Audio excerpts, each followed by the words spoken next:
It's 4 o'clock in Los Angeles. It's 6 o'clock in Chicago. And it's 7 p.m. in New York City. Hello, everybody. I'm Angelo, Mad Dog the Scipio, and this is America's Popcast. What's the buzz? I'm joined tonight by Hurricane Chapman. Amelia Hurricane Chapman. Right? How you doing, Amelia? Oh my goodness, we just barely got through How with did the you hurricane. survive last night? We all right? Oh my gosh, we had minimal damage, but thank goodness. But a lot of us around here did have a little bit more damage, but the water Yeah. is like receding more higher than it has been now. So Amelia the Pitbull Chapman is now for this episode called Amelia Hurricane Chapman. There's Hurricane Milton just Geoffrey Mark's going to have a fucking ball with that one.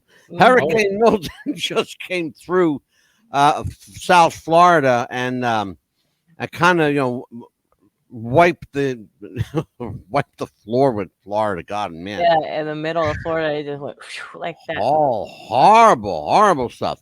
Mhm. We had one hell of a show last night. I got to tell you, our friend Dean Butler from Little House on the Prairie will be back with us in just a couple of weeks. And man, what a great guest! What an amazing guest! Oh, Yeah. and we are working on something, ladies and gentlemen. We've gotten. I don't want to say anything to Amelia. I wanted to come on the air and do this. Okay. We received word. We're verifying it now. We received word from Barbara Streisand's people Oh, wonderful. that she loved the episode with her sister Rosalind Kind Oh, that's that amazing. we did. And we, of course, we showed Barb and Ros together singing in Israel, of all places. And we're verifying to make sure that that email did, in fact, come from her. We're not doing anything until we verify it. Perfect. So, Yes. Yeah. That's it. But we have an amazing return guest tonight. He is show business renaissance man, Geoffrey Mark. So I had to look up the word renaissance. Do you know that renaissance means a man of many talents and skills and acquisitions? And you are that man, Geoffrey Mark? I are. How the fuck are you, brother? I am the fuck good. And Rosie Kind is a dear friend of mine. She was at my 50th anniversary party on Sunday. Yeah. And Dean is a friend of mine too. So you got good people. Yeah, we do. Yes. Absolutely. Are you kidding me? And now you got me. Yes, we have you. We are working on. I could say it now. We can because we've already cleared it with one level of his office. We are working on getting Kevin Spacey here. Wow. We have been in contact with Kevin Spacey's people, and there is interest. He has expressed. We are told he has expressed interest in coming on the show, and that would be wonderful. Kevin is brilliant. Kevin is charming. Kevin is handsome. Kevin does an awful lot of charity work. And I am proud that I know him, and you're going to have a great time with Kevin. Well, I'll tell you what, if you can expedite him getting on here, do it for me, bro. Let me tell everybody about Geoffrey Mark. Geoffrey Mark has been referred to by more than just a handful of people as the Encyclopedia Britannica of show business history. And he should know a thing or two about it. He's written a number of books on show business personalities, a couple just on Lucille Ball. 2 books on Lucy, right? And that one on Ella. Two on Ella. Ah. One on Lucy already out. One on Lucy coming out next year. Oh, That yeah. was it. Okay. One on That's Ethel. the one. One on Ethel Merman. The Family Affair cookbook. And then next with Kathy Garber. And then next year you're going to get the new Lucy book and my memoirs. The Devil There Was you Born in go. Brooklyn. Yay. And speaking of the Family Affair cookbook, we have Johnny Whitaker making his 4th return with us. Johnny has quickly become a dear friend of mine, and we have a lot in common. And he's got a wicked sense of humor, and I love it. He does. Yeah, Yeah, great Johnny guy. and I have been friends way over 30 years, and I just saw him about 2-3 weeks ago out here in the desert. So yes, Yeah, it's one big yeah. happy, These guys are working. you know, Yeah, family with you. yeah. I'll tell you what, bro. It's amazing. You know, we have all these people who love our show, Yes. and I'm grateful. And I made the announcement last night: 15 million subscribers, Yes. 15 million verified. Okay, kiss that big hairy one. 15 million verified subscribers. I'll even lick it if you ask me nicely. Yeah, I'm telling you what. We got, yeah. Look, kiss it, I lick love it, it. Yes. buy me flowers and candy. Better be part of the deal, bro. That's the easy part. There you go. There you go. And so, you know, for those haters, we have, believe it or not, Geoffrey, it's hard to imagine this. I can't even believe I'm saying this, but we have a hater or two out there. Oh dear. Of yours or of me? Probably of of you? me. Oh no, we of us. There's some people, charming as I am, some people have issue with the Mad Dog. To which I say, Bufungal. There you go. There you go. So, my friend, you have been missing in action, MIA for a little bit. Geoffrey Mark is an author, playwright, nostalgic lounge and entertainment song stylist, and an Emmy Award winner, by God. And what have you been up to, kid? I call him kid. He's a year older than I am. I call him kid. I just had a birthday. I'm even older now. Happy birthday. Thank you. Yeah, the party for my 50th anniversary in show business was this last Sunday, and my birthday was about 10 days ago. And I'm feeling great. I've not been missing in action. I've just been working. And what are you doing? What kind of work are you up to these days? Well, you know, I've got 2 books I have to finish, and I have a weekly radio show and podcast. Geoffrey Mark Plays Ella. Yeah, and I've been celebrating the Jewish holidays. The Ella Fitzgerald Foundation.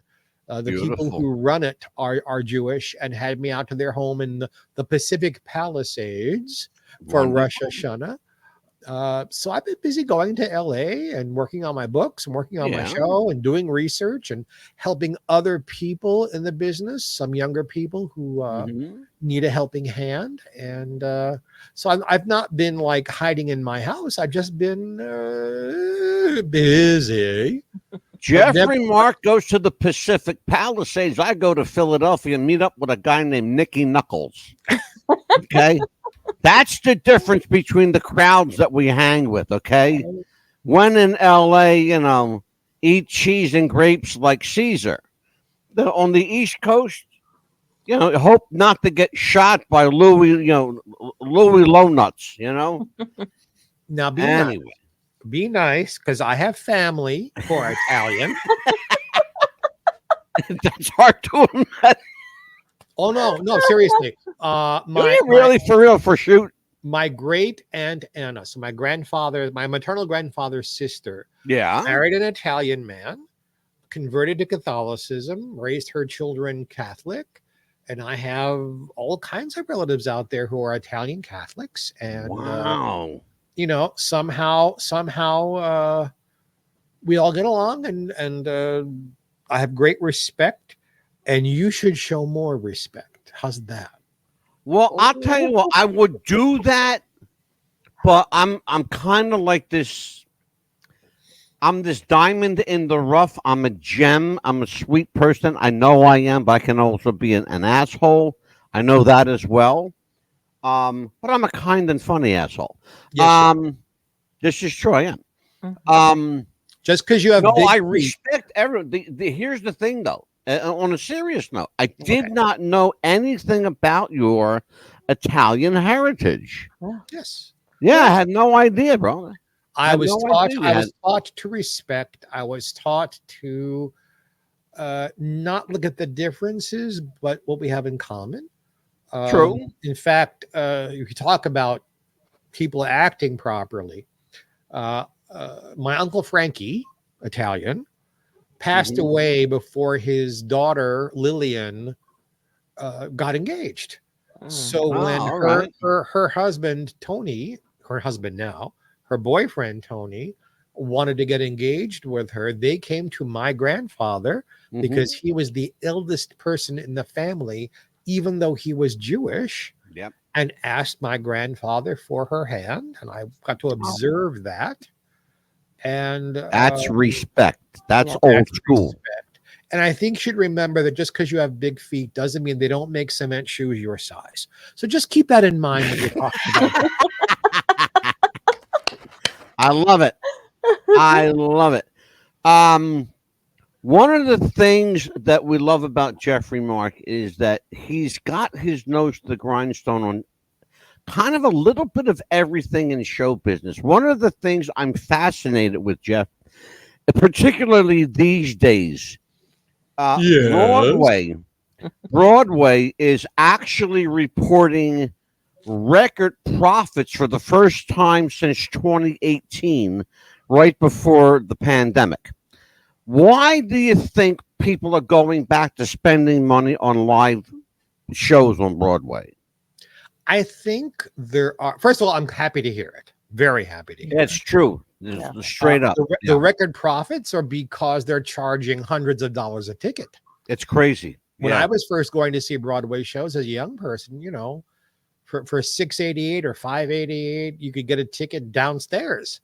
I think $8.88 or $9.88, you sat in the orchestra section. Yeah. So the amounts of money it costs to produce the people who are the big television stars and movie stars who are coming to Broadway won't work for $5,000 a week for only $5,000. They want $50,000 or $100,000. So everything goes up, but live theater. Somebody asked me last night, of all the things I do, of all the different media, what is my favorite? And my favorite is anywhere where there's a spotlight and there's an audience in front of me. So I loved doing theater. I got started doing in theater 50 years ago.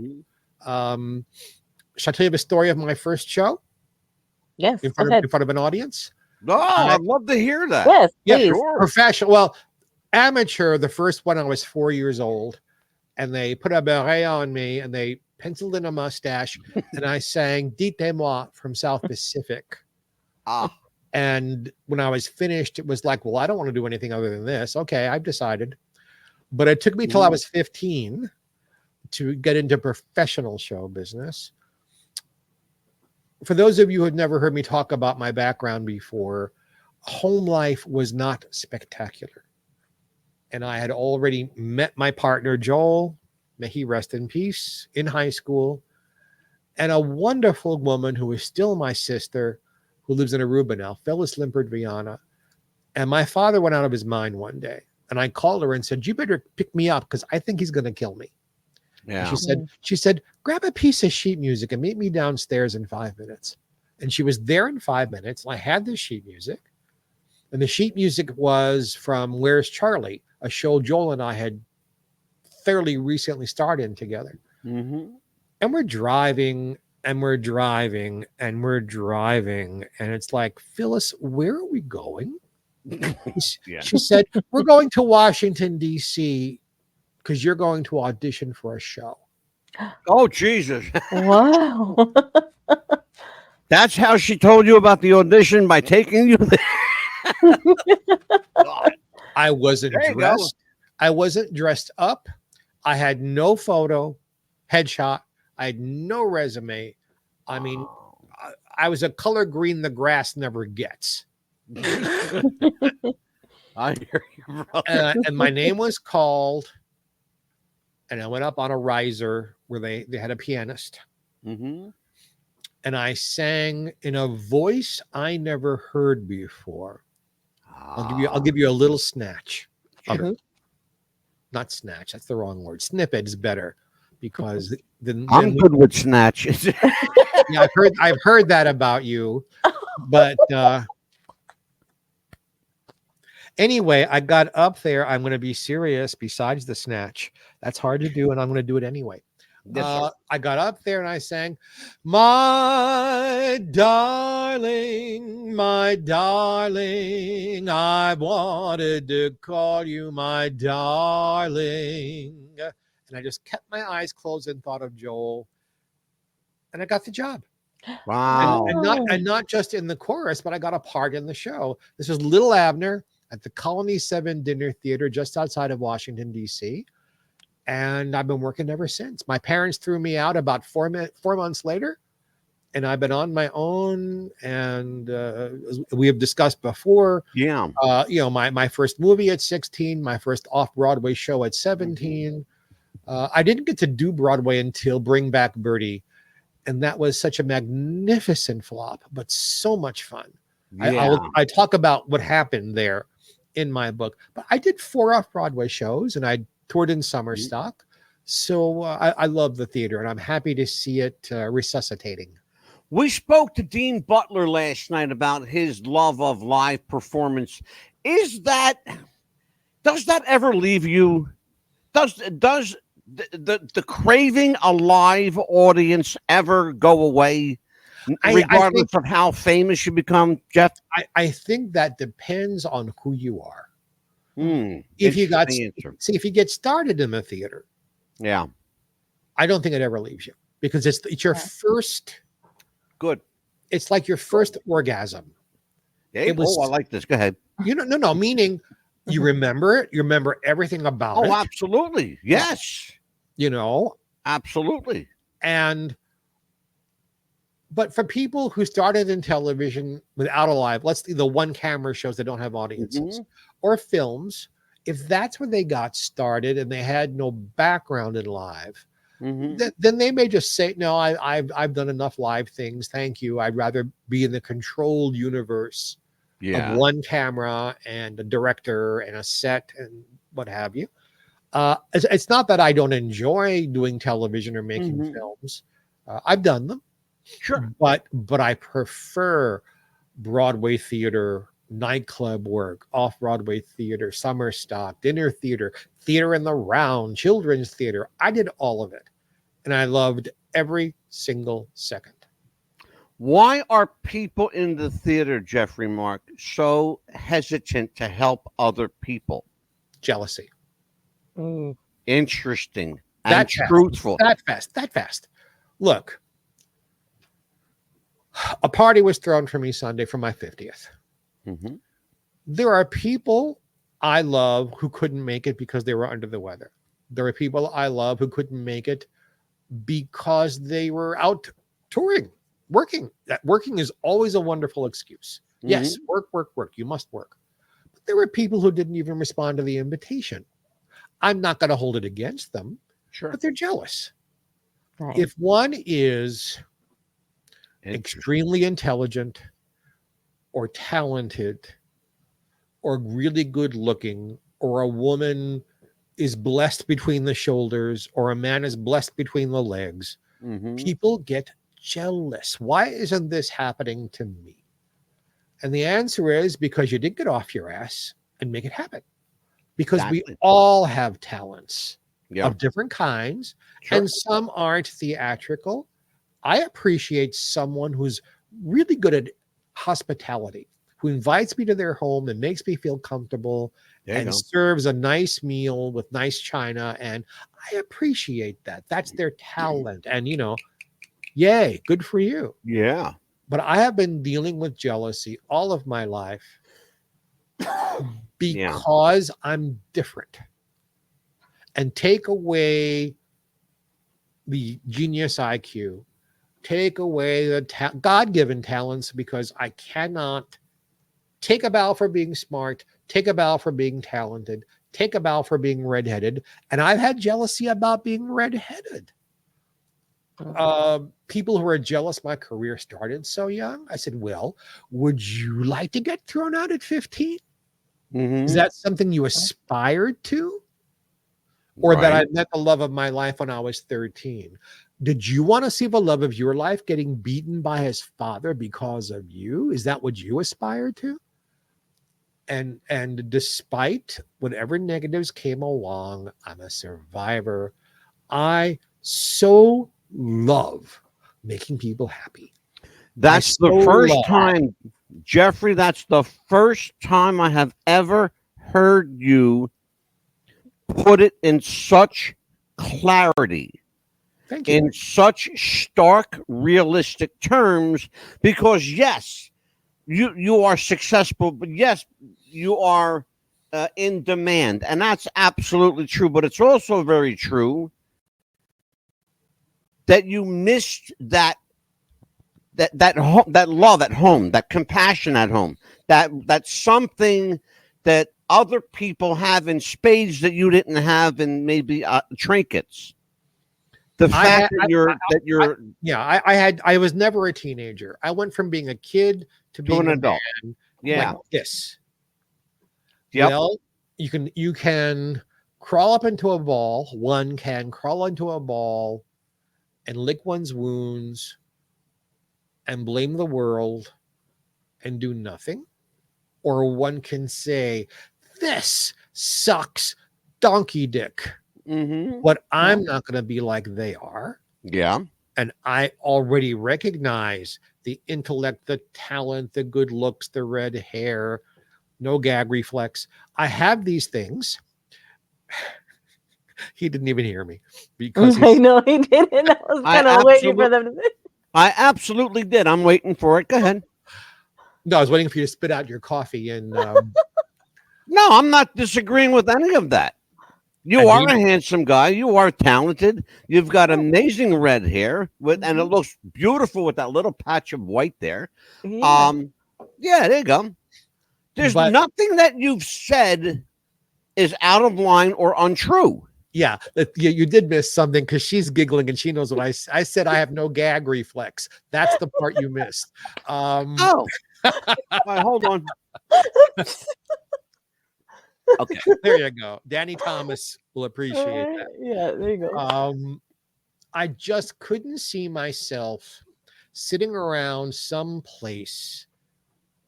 Oh, if I would have tried, I could have been a big star. Oh, if I would have put, they would have. Yeah, that's a hand job. Yeah, woulda, coulda, shoulda. What did you do? That's the question. Well, what I did was got out there, and swallowed my pride and swallowed my fear, and someone's got to get the job. I got my first one.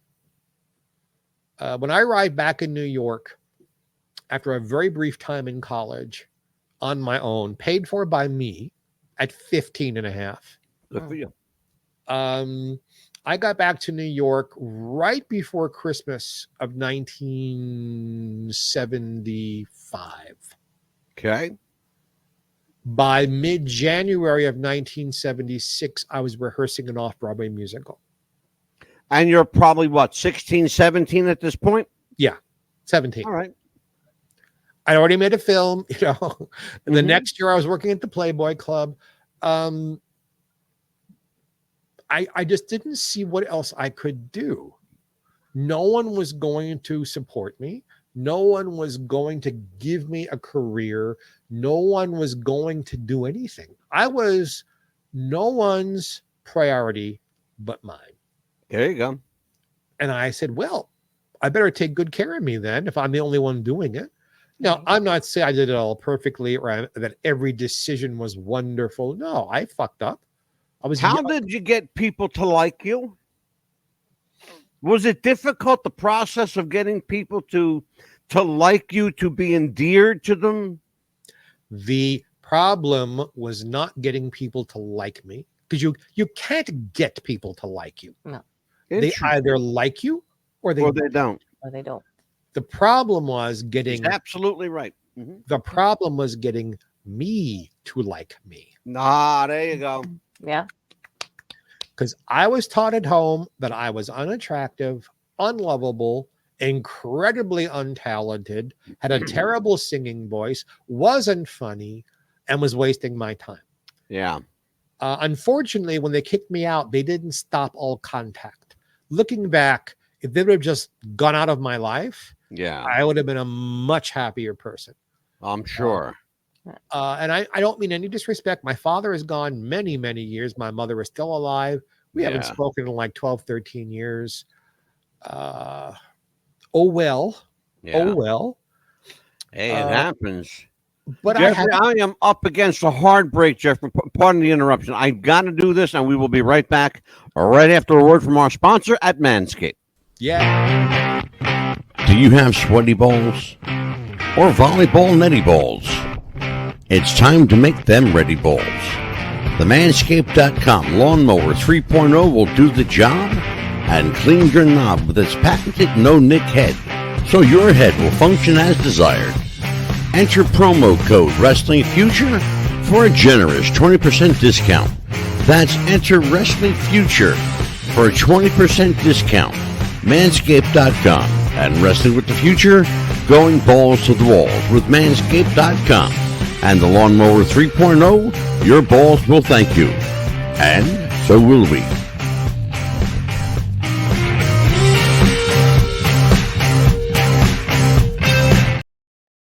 Okay. Tonight on What's the Buzz, the triumphant return of Mr. Palm Springs, Geoffrey Mark. How? Before you say one more thing, sir. Yes, sir. I know what's coming. Go ahead. My boys are the size of 2 watermelons. God bless you. Have your sponsor send me the package. I will use it, and I'll come back on and I'll do a commercial for you. I have to tell you, we had somebody do that. We had, I swear to you, can't make this shit up, folks. We had gossip columnist, celebrity gossip columnist Will Keck on this show. You know Will. Yes. Okay. We all hang in the same circles, folks. Will Keck I'm laughing at that. literally pulled out his Manscaped on the air and started shaking. I was like, oh my god. He made Can't it make so this shit up. Can't make this up. Have your sponsor send me one of their packages, and I will come on the next time. I will shoot a commercial for them for free because it is a good product, I hope. It's a wonderful product. And it is a useful thing for men. So send me one. They've been with me for 5 years now. I love Manscaped. Let's talk a little bit about one of the things that you and I don't do enough is talk seriously about the other side of show business. We talk about, the glitz, the glamour, the sequins, the sparkles. We don't talk about the bodies lying in wake. What happens when you don't make it? What happens if you're no longer the flavor of the month? What happens if?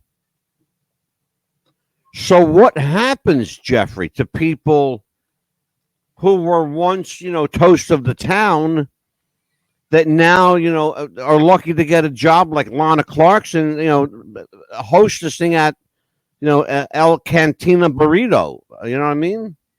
I would have made an Ed Sullivan joke about Toast of the Town, but no one would have gotten it except me.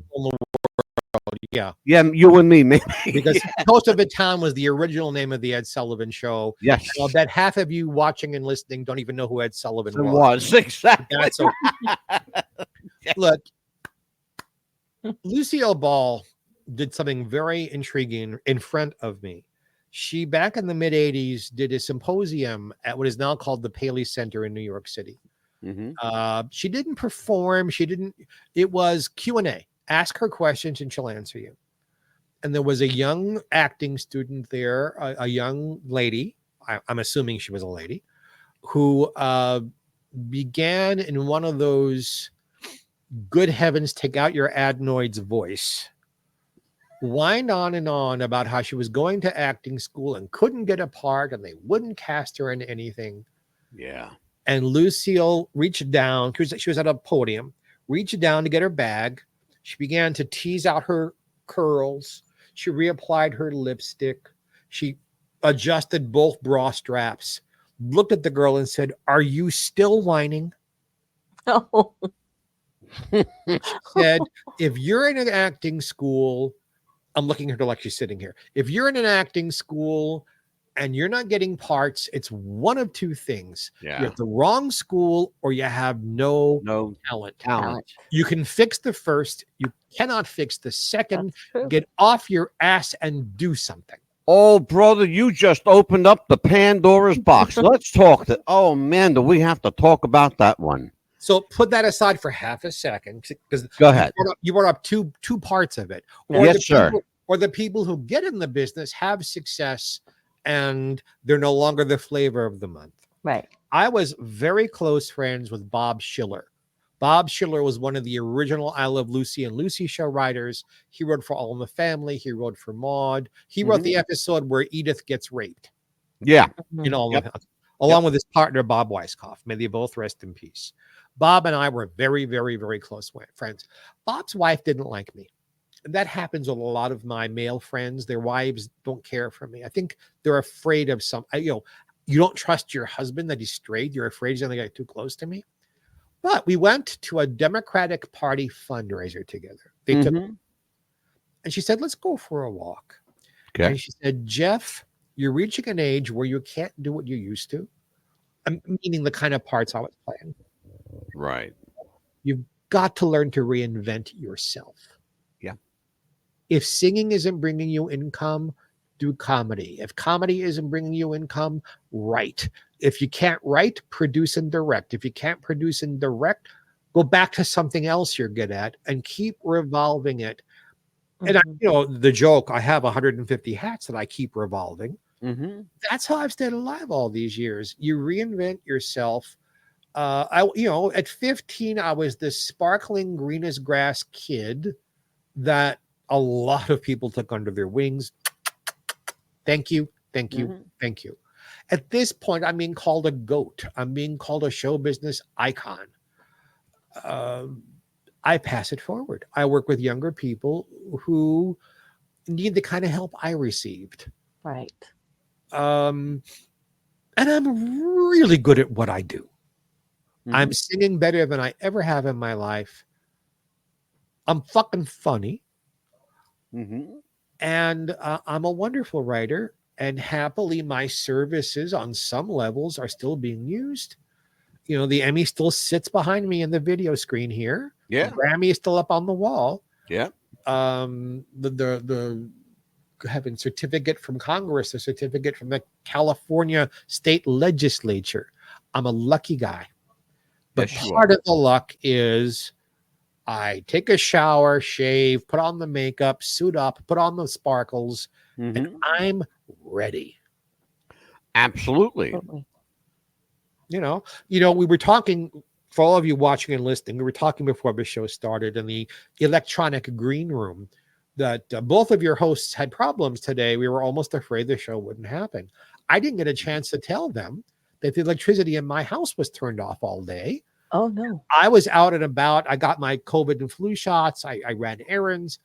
Just as I got home, the air conditioning came on with just enough time to sparkle for you and to pour some coffee. You look great. Amazing. Well, Exactly. This is last minute sparkle. Had I planned, it'd be sparkle. But I'm happy with what we have today. It's wonderful. Absolutely. Yes. I show up. I make the best. I do my best every single time. And you know what? And when I don't do my best, that's when things don't go so well.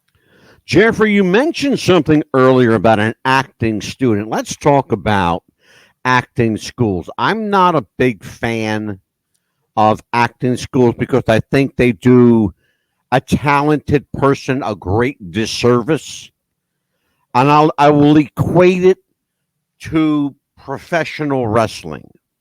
Yes, and I will. Okay. If you are a talented, skilled pro wrestler, yes, and you are picked up for your skills, yes, okay, clearly somebody sees something in you that they want to showcase. Why take that skill, that talent, that quality, and send it into a performance center where you're retrained, reskilled, rewired to do things that are unbecoming to the way you're used to working? For example, you have a certain way of working Yes. that nobody can tell you how to do it because it's the Geoffrey Mark way. Take that for a moment and take Geoffrey Mark and put him into, let's just say, Uta Hagen's acting class. You're so close. Go ahead. Okay.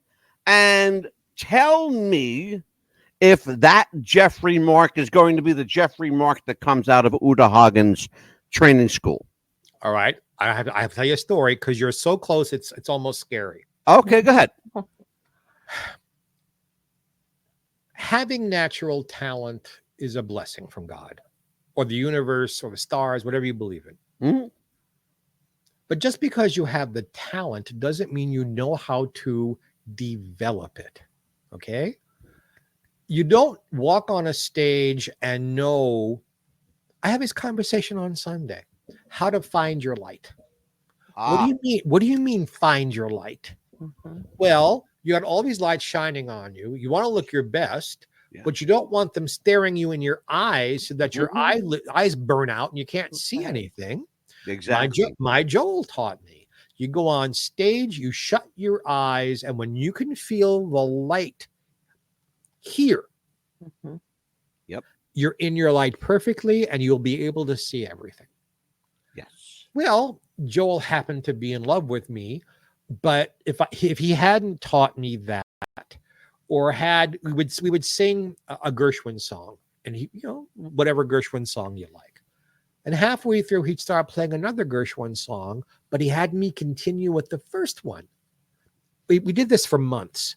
I said, I called him Jake. Jake, what are you doing? He said, because if you can do this here with me, with another song playing behind you, when you sing with orchestras, you won't get lost. God bless him. Wow. Okay. Yes. So there is stagecraft to be learned at a school.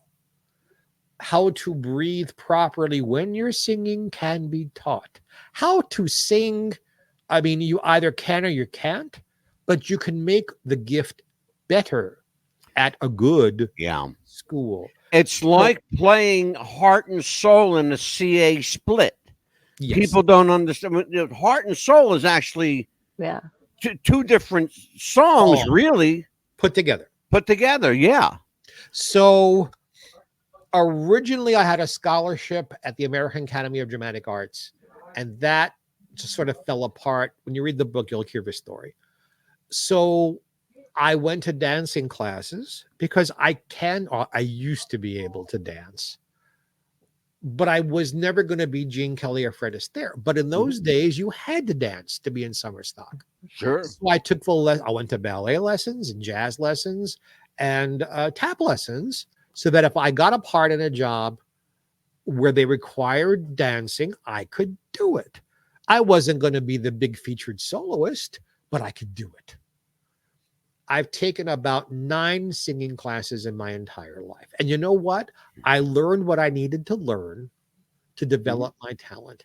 But for acting, for figuring out a character, for giving it a backstory, for being able to take the talent and actually act above and beyond a musical comedy character. Sure. I studied with Stella Adler.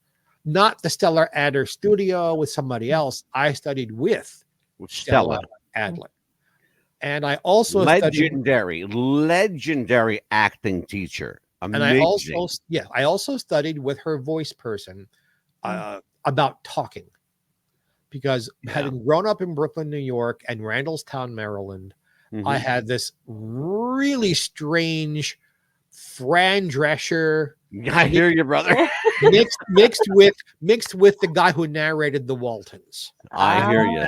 Yeah. Mid-Atlantic EU thing. Yeah. And then my whole family like Fran's character. Fran doesn't talk like that in real life. She exaggerated it for humor. Of course she did. Absolutely. She's a wonderful woman. She wrote the new forward for the new Lucy book for me. Wonderful. For free. She's a sweet, sweet woman who I would love to be able to talk to. and she's the head of our union. So yay! There you go. Beautiful. So having that kind of help. Then there are the people who've mentored. You may think this is a little thing. There was a woman named Jan Waldman. Okay. Who at one time was the booking agent at the Duplex in New York City, the original Duplex. Yep. She also was a manager. She was Joan Rivers' manager early on. When I came along, she had left the Duplex. The Duplex is where I made my nightclub debut in New York. And she opened up her own club, Jan Waldman's. And at the first anniversary of her club, she invited in the cabaret performers she liked. And I was lucky enough, along with my friend Linda David, to get involved. And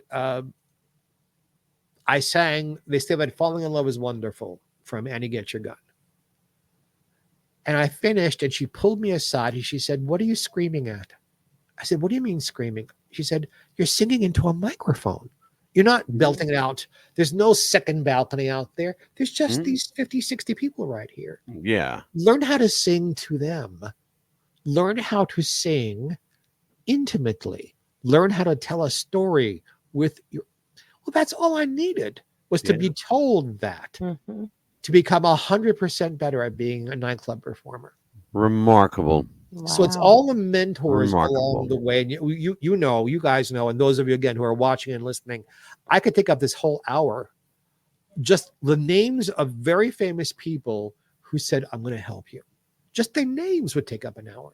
I'm sure. Why, Steve Allen and Milton Berle and Lucy Arnaz and Jack Carter and on and on and on. I mean, Mary Martin, it just goes on and on.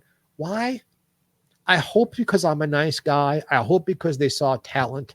And I hope because they saw my burning ambition. Because without the burning ambition, you're going to be doing karaoke for the rest of your life. Absolutely. No question about it. And there are plenty of karaoke bars and plenty of frustrated entertainers filling those karaoke bars. As long as they have some kind of an audience and a microphone in front of them, they're happy people. There's a man in my life. I won't mention his name. I don't want to embarrass him. He pushes. He came out to the desert. He has a magazine and he wanted to talk about giving me a cover story. Oh, great. Let's have dinner. We did. And then he wanted me to go to a gay bar karaoke kind of place. Now, those of you who have watched me here with our friend Mad Dog before know that I'm 35 years clean and sober. I don't really like hanging out in bars. Right. Sure. And I don't want to sing karaoke. I'm a professional. Sure. If I'm going to sing, unless it's for charity, I'm going to get paid. Well, the poor people who were singing at this place, no one paid attention. I mean, they would finish singing and you'd hear crickets. Right. You'd hear people trying to pick each other up, basically. Sure. Having little drunken conversations. He put my name in without asking me. Oh, man, not good. And I was announced. Okay, now I can't back out because that did get some attention when they announced my name. Yeah. I asked the karaoke guy, "What do you have?" And he happened to have something I have sung to before, a Nelson Riddle arrangement of All of Me. And I got up there and scattered through it. When I finished, the entire place stood up and cheered for me for 5 minutes. wow. Now, that's nice. Yeah. But what about the poor bastards who had to follow me after that? Yeah. Hello. Hello, right? Yeah. Okay. Absolutely. They're not professionals. They're not rehearsed. They don't know. I'm not there looking at lyrics. I'm playing to the audience like I'm doing a nightclub gig. Sure. They're standing there looking at the words like this. It's unfair to put me in that position with them. And I want to get paid, baby. I don't give it away for free. Being a professional is just that. It means you're getting paid to work. Absolutely. And I do tons and tons and tons of charity work, happily so. But if I'm appearing somewhere where someone's making a profit, some of that profit better fall into my pocket, or you'd better have a very large penis you're sharing with me. One or the other, but I'm not doing it for free. Exactly. Us. Pitbull, questions for Geoffrey Mark. You were mentioning earlier about Broadway. Has there been a Broadway show that you have not been in that you would like to be in? My dream, and it's a pipe dream only because of the lengths it would take to make this happen. I would like to star in Hello, Dolly, playing Dolly Levi as a man, not in drag, not as a woman, not effeminately. Mm-hmm. And I would like the 2 extra songs they put into the show for Ethel Merman when she did it on Broadway. I want to sing the entire score. I want to play him as a guy.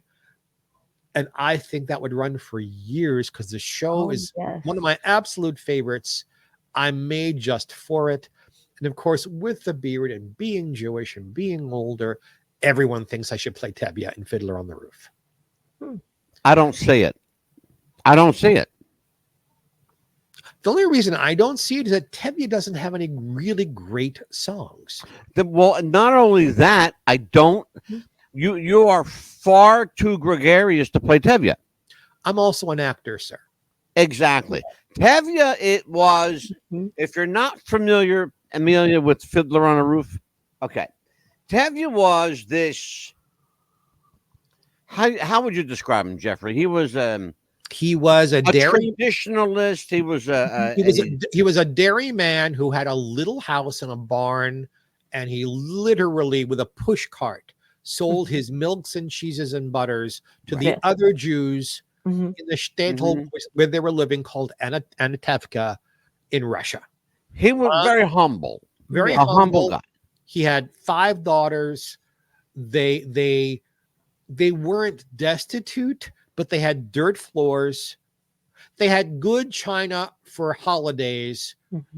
And they ate well on holidays, but every day was like soup and stew and bread and butter, and that's about it. And he had desires to do better for his life and his family. And the Russia of the time was doing pogroms and chased all the Jews out of their village, shtetl in Yiddish, and he was going to the United States. And that's pretty much what happened to all of my relatives who came here. Not immigrants. Refugees. Absolutely, sure. So I've heard all the stories. I know what it was like. Yeah. And I could play the part just fine. Just, there are such wonderful songs. And other than To Life, L'chaim, everybody else sings them. Yeah. So I would want something where I get to sing more. I would love to hear, I would love to see and hear Dolly from the masculine perspective. I would love to see that. Yes. It's never been done that I know of. And I think that the only 2 people I could see pulling it off, it would be either Geoffrey Mark, and believe it or not, the other guy I think who could pull it off brilliantly as you, and I'm going to put you on his level, is Kevin Spacey. I think Kevin could pull it off. Kevin can do anything. Kevin, I mean, exactly. There are two actors who I think of my generation or of the current generation, Tom Hanks and Kevin Spacey, can do anything. They're so talented. I would love Kevin to be my Horace Vandergelder. Now that would be a show. Ah, there you go. I have been told. There you go. I have been told that Horace Vandergelder, the character, is based on my great-grandfather, William Zubkoff. Oh, sure. I know who had a hay and feed store in Bridgeport, Connecticut, not in Yonkers, but the kind of man that Horace is. I never met my great-grandfather, but I did meet his wife, my great-grandmother. And boy, did I hear stories about what I'm sure you did, brother. So I'm told that because whatever family money there used to be before the stock market crash, my grandfather provided great-grandfather all of the feed and grain for all of the Barnum's animals. Wow. Geoffrey, what's the best and worst piece of advice you ever got, and from whom, regarding entertainment or whatever it is you were doing? What's the best and worst piece of advice that you ever got, and from whom? The best piece of advice I ever got, other than reinvent yourself, was from Rip Taylor. I told this story before. He came to see me perform in Los Angeles, took me out to dinner, and he said, Geoffrey, you are magic on stage, but you're dressed like a fucking accountant. And got me to change my image. And I went from being a celebrity to being a star of some kind. So that was great. Yes. The worst advice was from my mother. You haven't got any talent. Stop doing this. What's the difference between celebrity and stardom? Being the lead in something, being the like I've had the Geoffrey Mark show. I've had Geoffrey Mark in. That's a star. Celebrity is somebody who is well known and liked. I've been a celebrity a very long time. The star thing really didn't happen until Rip maybe changed my image. And with the image change also came a confidence change. And all of a sudden, I was being treated like a star. And I fought the word for a long time. Until I had lunch with Rip Taylor. Wonderful man. We were very close friends. And great guy. The sparkles and everything. And you mentioned Rip, loving him. At Rip's memorial service, Anne Margaret kind of snuck in the back. She wasn't glamorous. She had a hat on. She was wearing a turtleneck and slacks. And she did not want pictures taken. And when the memorial was over and the lights came up, people realized that Annie was there. And everyone wanted a picture. And my publicist, Harlan Bowles, silenced the entire crowd. She's not taking pictures. Please let her through. And he looked at me and said, except for him. I want a picture with him, meaning me. Yeah. Interesting, isn't it? So thank you, Rip Taylor. There you go. Amelia. Yes. Final question of the night from you. Yeah, Amelia, you haven't he's been talking the whole hour. I know, right? You've been sitting there being pretty. I'm glad you got the memo about wearing red. So we What have I haven't said. I have been so letting you take the show tonight. I know. Because the last time he was here, he wrote a little snarky note on our little inside chat here that said, shut the fuck up and let me tell my story. And I said, okay, smart ass, go ahead. And that I learned from Milton Berle. See, there you go. Another guy I had an experience with. He tried to pick me up in Philadelphia. Actually, Valley Forge Music Fair. He tried to pick me up at the Valley Forge Music Fair. And he was in full regalia. He had the wig, the everything. He had the pumps on his feet. The guy was in full drag and loved to dress that way. And I just don't get it. I just don't know why. For a guy who called his penis the anaconda. Well, I got to see it, and he was correct. Yes, but am I lying? I'm not lying. But in my experience with Mr. Berle over many years, I never saw him in drag unless he was doing it for a television show. I never saw him pick up men of any kind. I never saw that side of him. I'm not saying it didn't happen. I believe you. I'm telling you, and I'll tell you where, when, and I know he worked that music fair. So I mean, your story bounces. It's like, that really could have happened because he was there. But I didn't have that experience with him. Seeing his penis was just, he pulled you into the men's room at the Friars Club and showed it to you. Absolutely. That was his rite of passage. He loved to show off. He loved to show it off. If your penis was 9 inches long, when it was soft, you'd like to show it off also. Exactly. So, Amelia, your questions are so spot on. I'm so glad you're talking. But Bill, it was Milton who taught me, make sure you're heard, make sure you get to your punchline. Don't let them cut you off. And if you're being interviewed by idiots, and not you guys, but I do hundreds of these every year. Sure. And some of these, he said, just let them ask one question and don't stop talking till the show is over. Exactly. Yes. Exactly. And I acquiesced on that, and there you go. And Amelia. ladies and gentlemen, Geoffrey Mark will be back with us. I assure you. Let the When we lady go ask. off the air, do me a favor, Jeffrey. When we go off, just hang out with me for like 2 minutes. I always Because do. I need to check something out here. I tried to get a hold of you the other day. Amelia, tell do you have a everybody. question? One question. Come on. Oh, yes. They say that it's not a good thing to meet your childhood hero or your favorite celebrity. Do you agree with that? Because you might be disappointed. Once or twice, I've met people who were jerks. Mm. I won't mention any names, Tom Jones, but Mhm. for the most part, meeting Lucille Ball was incredible.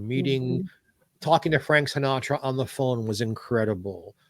Meeting Ethel Merman and Mary Martin and Zero Mostel and Carol Channing, they don't come any better. Mhm. No, I have not really. I've had only a very few. Andy Williams is a little difficult with me.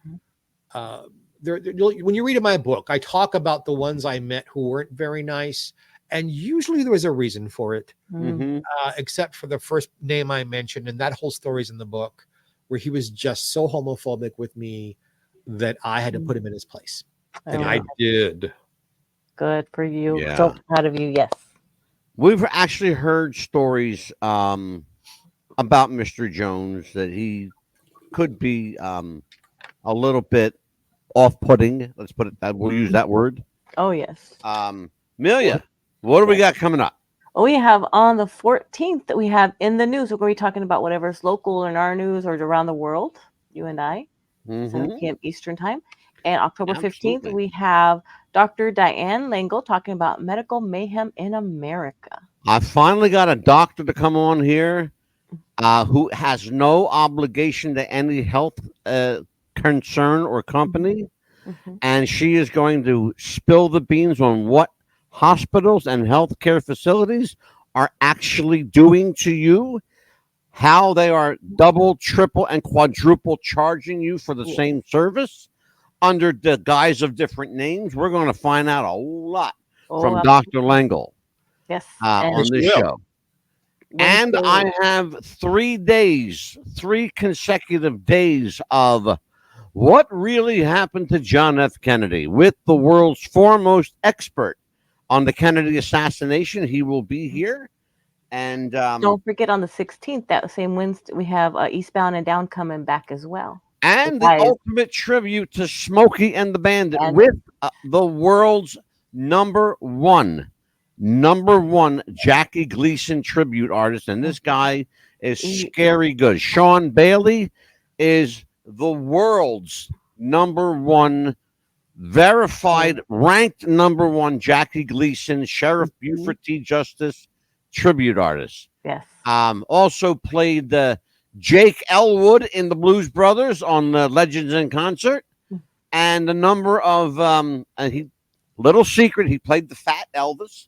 Okay, we won't talk about that. He doesn't want to talk about the Fat Elvis. He never liked to talk about that. You know what? Pat McCormick, who played the real tall guy. I love Pat McCormick. God rest his soul. And little blonde Paul Williams, who's a friend of mine. In fact, I sing one of his songs. He's given me to sing. Yeah.